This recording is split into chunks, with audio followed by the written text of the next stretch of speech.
Welcome to the Startup Grind.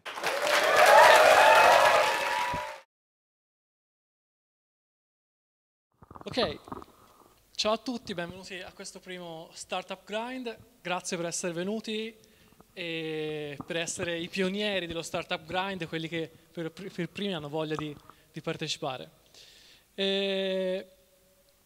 Cominciamo subito questa parte, questa intervista, e vi introduco l'ospite questa sera. Avete già visto forse la sua biografia. Lui è Garcia. È un imprenditore newyorkese con oltre 20 anni di esperienza nel settore software e ICT.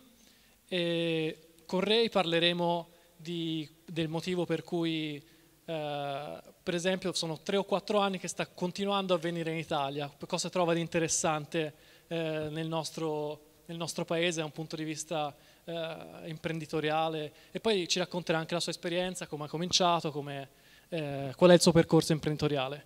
Allora ora vi chiedo di fare una cosa che è tradizionale di Startup Grind, lo fanno in tutti i chapter del mondo, di alzarvi un attimo in piedi, di fare un applauso e di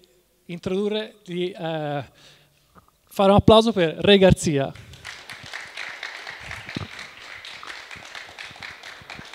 Hi Ray, thanks for coming. Okay, our interview will be basically in English, but if you need, we can translate something, and of course, just ask. Hi Ray, how are you? Okay, you're gonna sit down or you're gonna sit down or stand up? Yes, let's see. Okay.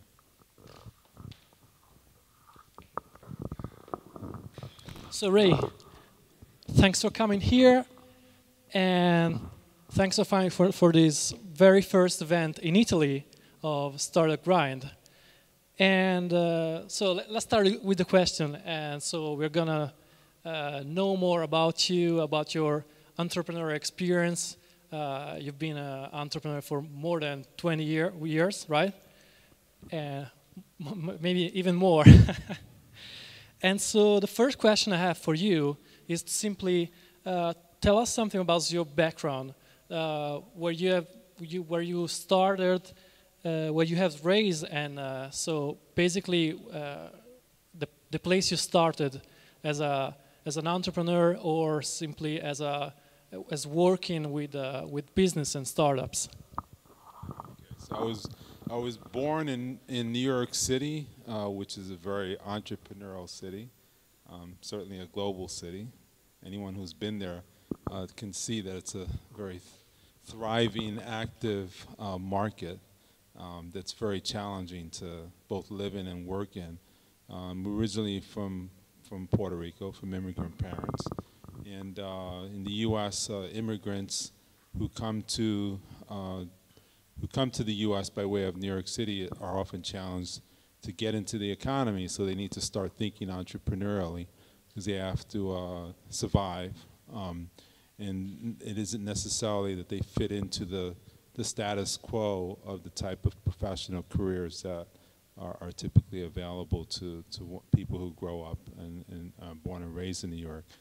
So I was fortunate to have been born in New York, raised in New York from immigrant parents from Puerto Rico, and that kind of shaped my perspective in terms of understanding the opportunities that were available to me in an international city that had an entrepreneurial spirit in its blood and in the daily life, and coming from parents who were entrepreneurs out of necessity, out of survival, in that kind of urban environment, I grew up with the aspiration to be an entrepreneur, even though the children of immigrants in the U.S. The parents usually aspire for their children to fall into more mainstream careers. My parents certainly had that same aspiration for myself. So I was raised to go to school, go to college, and then end up working for major corporations and end up working for banks and those sorts of things.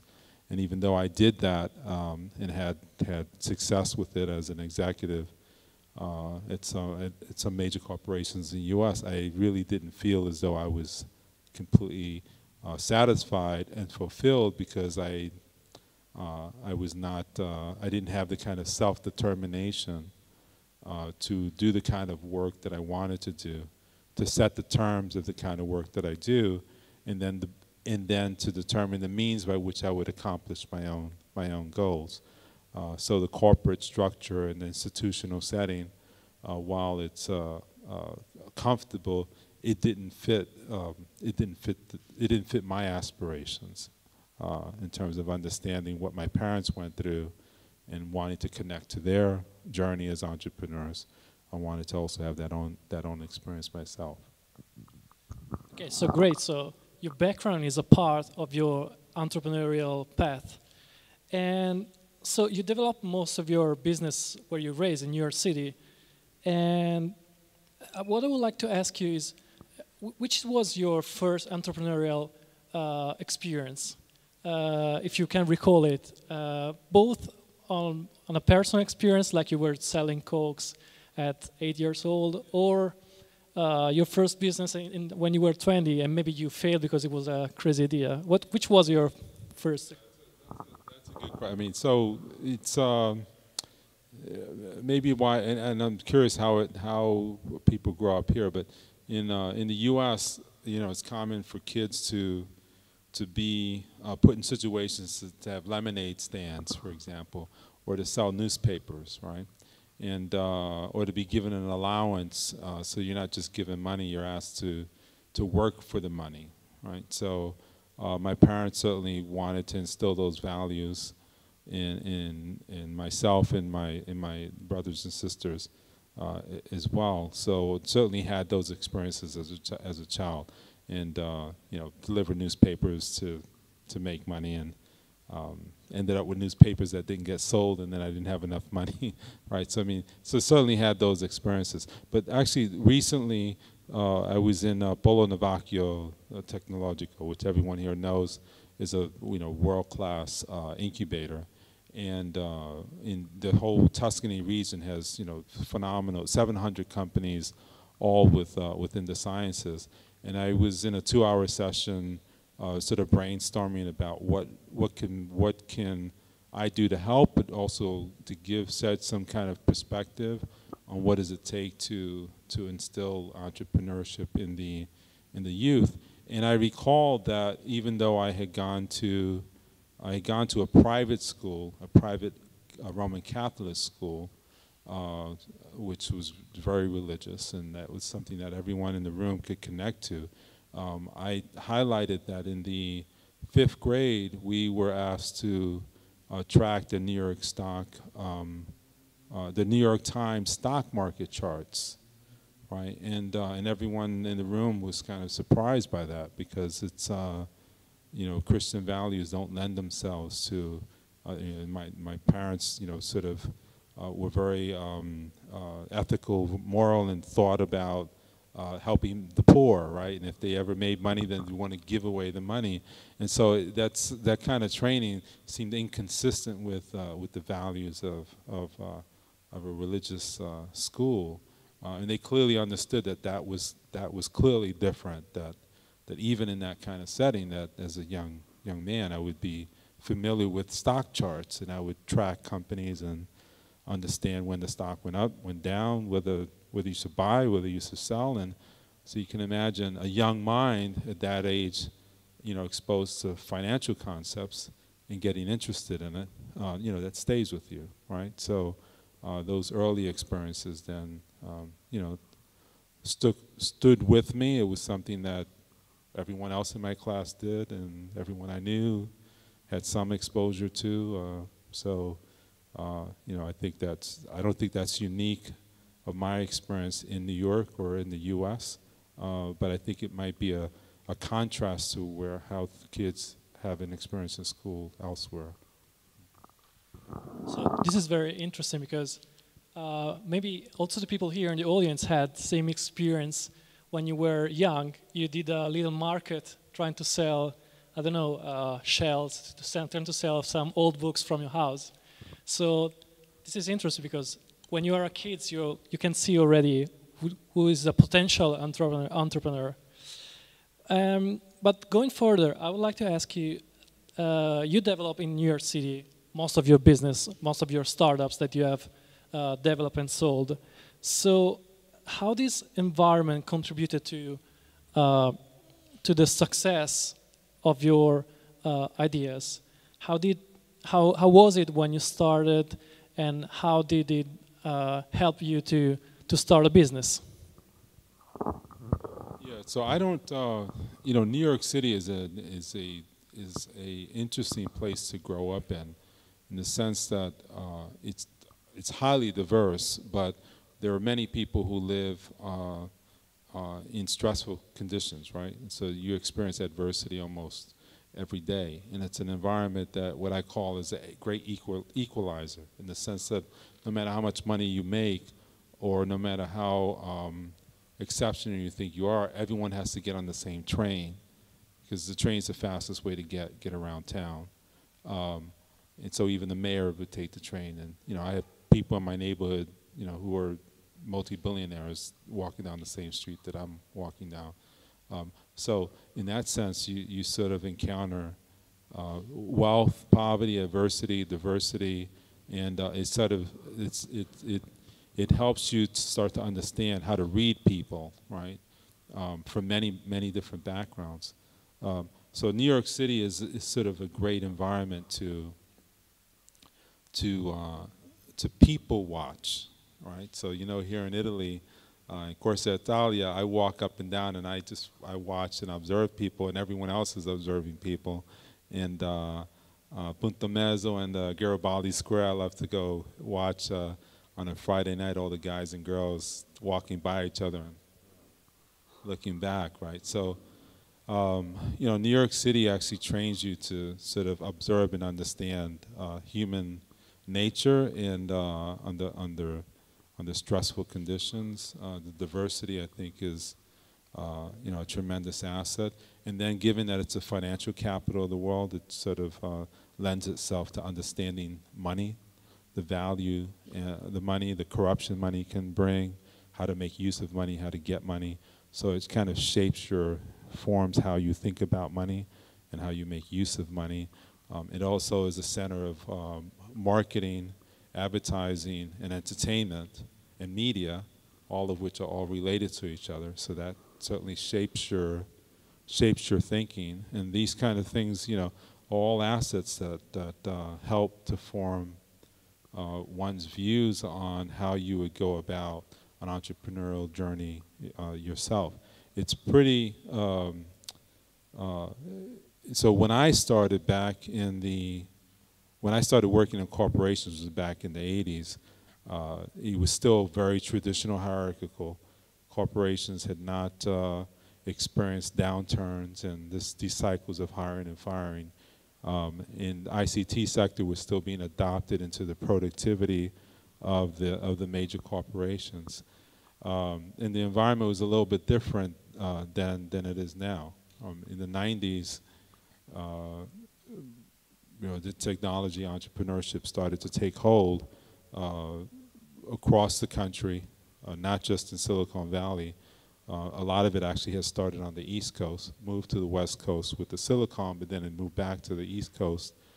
So I was fortunate to have worked in major banks and sort of understood finance and global trade and things. And so, just kind of fell into a situation that made sense for me to no longer work in a large corporation and take a risk to work in, just start working as an entrepreneur, which means you just start a small company with the intention of growing it very fast, and if it doesn't grow, then you sell it, you shut it down, you do an asset sale, which is another kind of point that I want to make here. It's a very distinctly different point of view, which is I had already worked for several major corporations. I had already accumulated assets that made it so that I can do what I call in my teaching the affordable loss.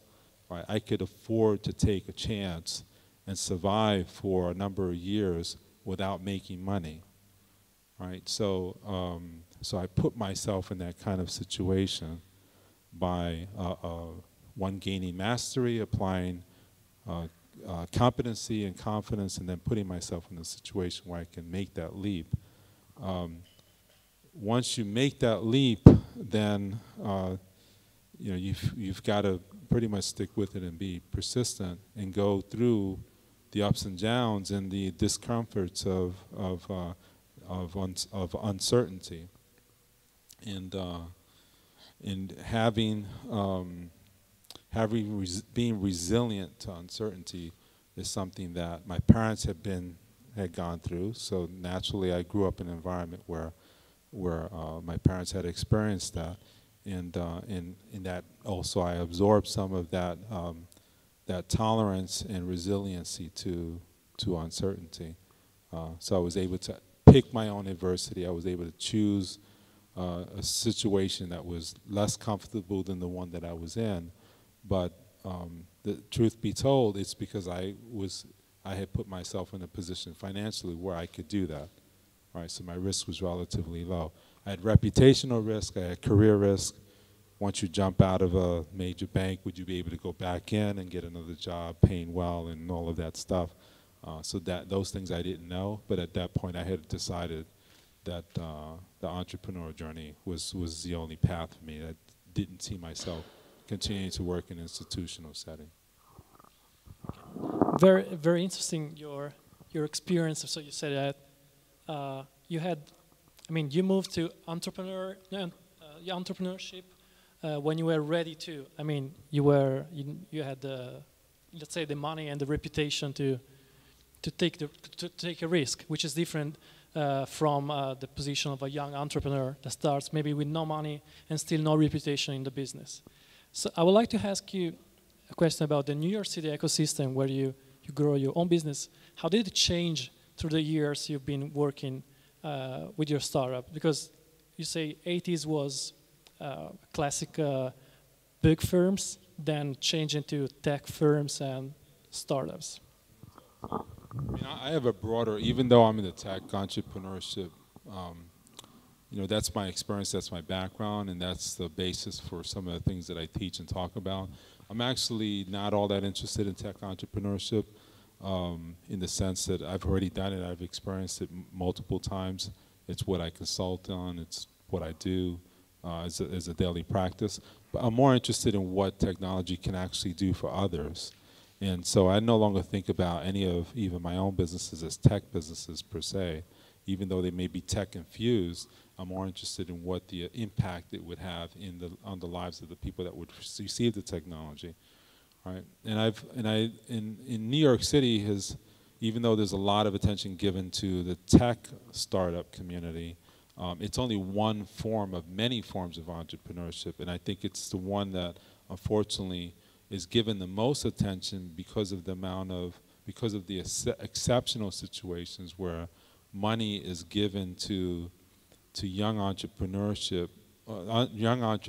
in startup scenarios that have a very high risk profile, high risk return profile, right? So I call those type of funding, what's referred to as angel funds, they're educational funds, okay? Because most of those investors never make any money.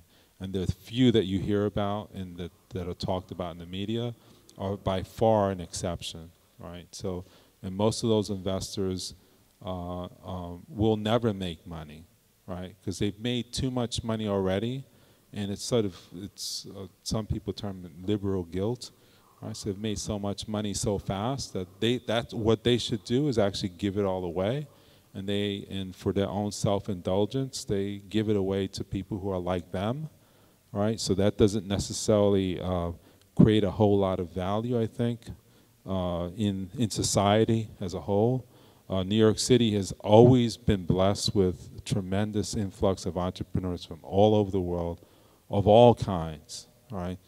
From laundromats to restaurants to, media companies of all sorts. So I'm more interested in what drives entrepreneurship in general, what drives small businesses to become medium-sized businesses, and then to seize the opportunity of all the assets that are available in places like New York, but even in places like Pisa, right? So Italy has a tremendous history of family business, tremendous history of international business on a small scale.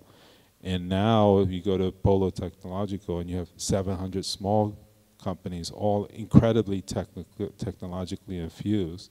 And that's by far more interesting than, you know, the extraordinary 10 people that, you know, these child billionaires and stuff. I mean, I'm not interested in any of that.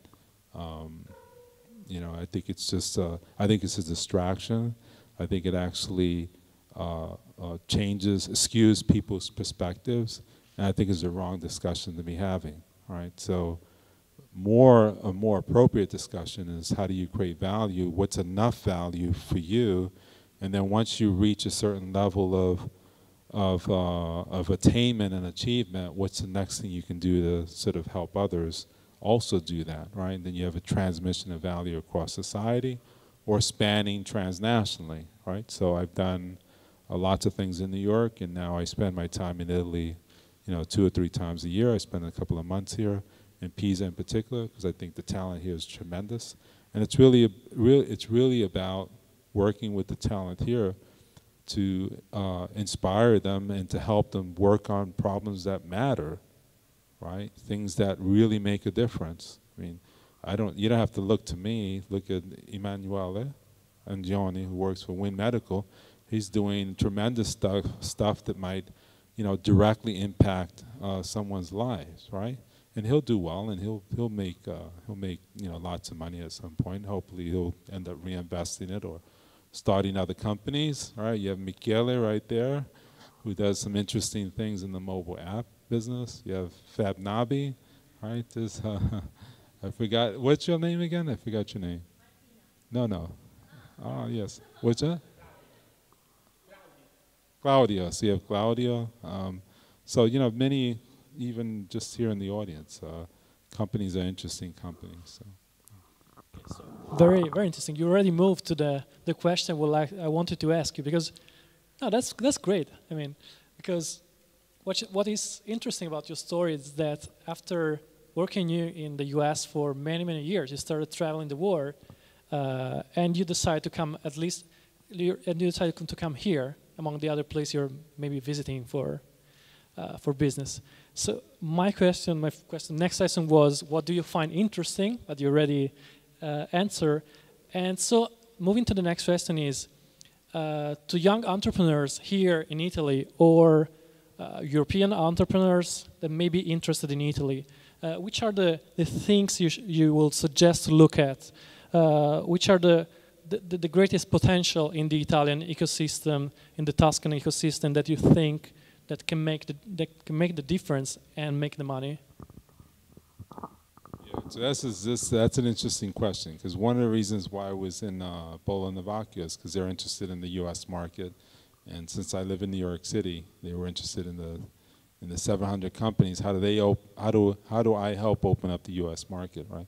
Well, my reaction, and they said, well, how do we get funding from the U.S.? And my reaction to that is, I'm not interested in I live in the U.S., I'm not interested in the U.S. I come to Italy to try to do business. I go to Finland to start a company. I don't start it in New York. And then my Finnish company is, you know, trying to open up the Indonesian market, right? Well, why do all of a sudden, U.S. is highly competitive, it's saturated. You look at most of the Fortune 500 companies, most of their revenue is outside the U.S., right? So why do you want to sell in the U.S.? Why do you want to come to the U.S.? Right? Italy's got more, Italy and Europe, but even Italy and Europe. Go to one of the things when I started asking these questions, I said, if you want to attract a U.S. investor, U.S. company, go sell in Tunisia, sell in Libya, sell in Morocco, go sell in Oman, right? In Qatar. Go to places that have money, people, problems. They have no technology. Italy has tremendous technology, amazing technology, as good as anything I would see in, you know, up and down the West Coast or the East Coast. I mean, it's as good, or if not better, right? We have a world-class robotics lab here.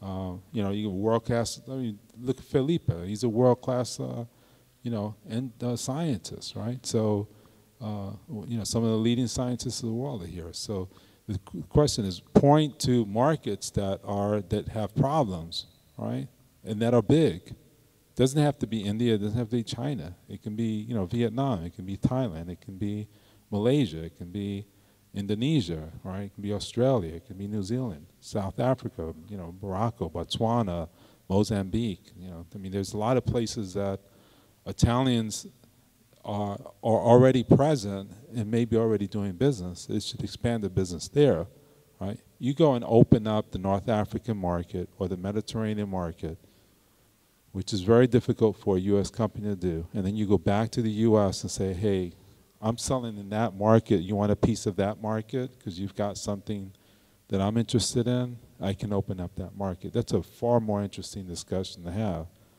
than to say I'm an Italian company. I want to sell into the U.S. because there's wealthy people there. I mean, there's wealthy people right here in Tuscany. You know, go walk down the street to Florence. I mean, you know, just the streets of Pisa. You see it's phenomenally wealthy people, right? So. Don't go into wealthy markets, go into markets that have big problems and then solve those problems. That's far more interesting. And, you know, of course, I'm not referring to, you know, mobile apps and all of that stuff. I mean, all that's kind of interesting, and that's a phenomenon, and that has tremendous potential. But I'm not interested in the 800,000 games. I'm interested in the 50 that solve real problems for real people, right? You go into a market, create a mobile app where someone who uses the app can make money from it, right? And then, so they are now taking care of their village because they have an app that helps them make money, and that helps them waste time, right? So those are far more valuable, and those are the type of technologies and advances that Italy has in abundance, right? And it gets distracted with this sort of U.S. aspiration, as if things are better somewhere else, right? But that's a much longer discussion, though. No, but it's very interesting to have an expert and foreign point of view for something that maybe living here we don't see, because we look to, of course, U.S. as the land of entrepreneurship, the land of technology.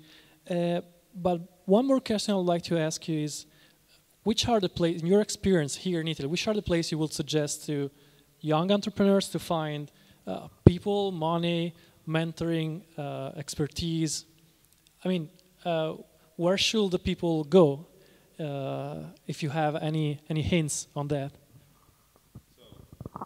People and expertise is probably your neighbors. Right, so there's lots of people that are underutilized, so that's easy to find, right? In order to find sources of capital, don't go after things that are capital intensive, right? I would say build a technology here, but sell it outside of Italy. Unfortunately, I have to tell you, do not rely on government subsidies, grants. Do not sell to any of the major Italian corporations. I wouldn't do that in the U.S. I have no interest in government funds. I have no interest in research grants. I have no interest in, I know startups that have gotten NSF funding. I've actually helped a little bit with that mentoring. It's like the kiss of death, right? And try to sell to a major corporation when you're a small company. That's a kiss of death, because the contracts will kill you. Right, so for some reason, the startups here, you know, a lot of the ventures in the polo technological are dependent on either grant funding or funding, you know, having major corporations. So essentially, if you want to go work for the government, then go work for the government, right? If you want to sell into the open market, then look for free markets to sell into. So. You know, in funding, I always say customer funding is the best. Forget investors. Who needs investors? Who wants investors? They only take part of your company, and they're unlikely to really bring any value. Capital is useful. You need to know how to make. You need to know how to get capital and make good use of capital at the right time from the right people. But I just said a lot of things there, right? So. It's much better and actually much easier to get funded from customers, right? And if you look at the phenomenon of Kickstarter and their equivalents here in Italy that are now emerging, you know, what is that about? It's not funding. That's not crowdfunding. That's market validation, and that's selling to the market before you have a product, right? The difference is that once you attain a certain amount, then you build a product, you know, and deliver it fast enough, right? But the people who are buying the product are patient. They know it's going to take 3 months or 4 months, and you're not going to do it unless you've gotten a certain amount of pre-sales, right? So the reward-based funding and the pre-sales funding, I encourage everyone to try to do that. That has limitations because that's targeted towards consumer-based products, not B2B. And a lot of the technology and a lot of the science here is really, you know, fairly substantial, and it's really not oriented to consumer-based products. But I would start there, right? You can start there, and then there may be some medical thing. You know, I've had in the MBA course that I teach here, or PhD plus, we had 2 teams at Life Sciences that are doing, you know, phenomenal things, protein-to-protein interaction, which could have a tremendous impact on creating customized drugs for cancer patients. And then another team that's doing, you know, interesting things with bioreactors. I mean, these are not things that you can put on, you know, Kickstarter, right? It's, but when you look at both of them, it's, you know, 40 research papers and a few patents, all done within the university, solving a really big problem. And if they continue at it and they really solve the problem, there are a lot of people going to be interested in it because it's saving somebody's life, right? Or it's allowing incredible research to happen, like simulating the, you know, the interactions between human organs in a, you know, in a live dish. I mean, those are the kind of problems that are far more interesting to me, and I think have so much more valuable. They're so much more valuable, but you have to be patient. It takes 20 years, right? I didn't start until I was 30. So now I'm in my 50s and I get to hang out in Italy for a couple of months, right? So I mean, that didn't happen overnight. That wasn't a big win. That was a lot of decisions, a lot of companies, a lot of, you know, personal decisions made, and some success, some failure. It takes a long time. Yeah, great experience. I mean, you're teaching us that is not just, as you say, not overnight. You're not becoming rich, neither famous by one app, one night. And this is reality, I mean, different from the news. And one more question, last question of our interview. On the more general picture of entrepreneurship, my question is, what would you suggest to a young entrepreneur to think more of? And I'm thinking about the key aspects of the business, such as people, the idea, or the business model, or something else you may think of. My question is, which is the key aspect you will or the key aspects you would suggest to think about when you start a business? Yeah, so I have, in the MBA class, I have students from 17 different countries, and we connect them to the PhD plus scientists, all right, so of which we have 6 teams. Felipe was in the program last year. Michele was also in the program last year. You've attended lots of sessions as well. You know, I would say there's a few students that really stand out, and the one thing that they can do is sell, all right? And I won't mention the student's name, but there's one guy in the class who, the minute I first met him, he was trying to sell me something, trying to sell him on his idea, and he happens to be a guy who every weekend goes and, you know, he's in Florence selling bags, and he makes a lot of money selling bags, right? He makes so much money selling bags on the weekend that he can pay for his own education to go to an MBA program. He sells, right? And so I'm interested in him just because he can sell, and other students are interested in him because he can sell, right? And everything that he hears and they talk about, he thinks, oh, I can get somebody to buy that, right? So that well,